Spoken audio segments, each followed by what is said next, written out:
votre époux, le comte de Perrac. Vous êtes encore plus belle qu'on me l'avait annoncé. Et moi sûrement plus laid qu'on vous l'a raconté.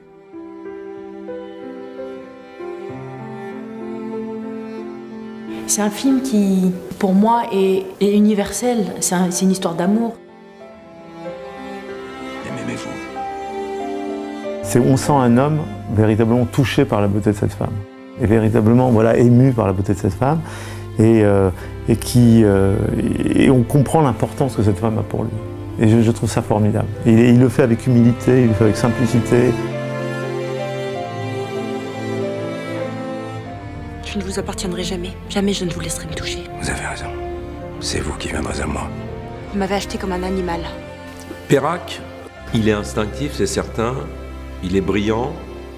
Il est ému naturellement par la beauté de cette jeune femme, mais il est séduit par son caractère, son esprit d'indépendance, sa manière d'être. Et tout d'un coup, ça en fait un amoureux intelligent. Jouer des amoureux intelligents, c'est rare.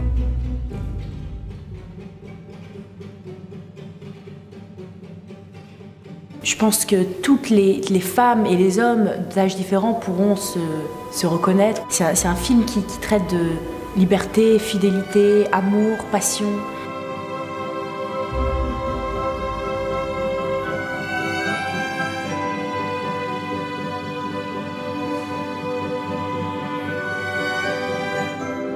Donc c'est un personnage très actuel en même temps. Quelqu'un qui a une émotion amoureuse parce qu'il est, il est simplement fragile et il est sensible aux autres. Et donc à cette femme, en l'occurrence, qu'on lui amène et qu'il commence à comprendre et à observer. Donc il va aller sur cette émotion, il va devenir son amant, puis son mari, puis le père de ses enfants, avant de disparaître parce qu'il gêne tout le monde à cause de son pouvoir. Vous pouvez partir quand vous le désirez.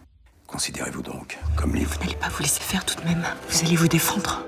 Je pense que c'est un film qui, à la fin, va donner envie d'aimer. Voilà.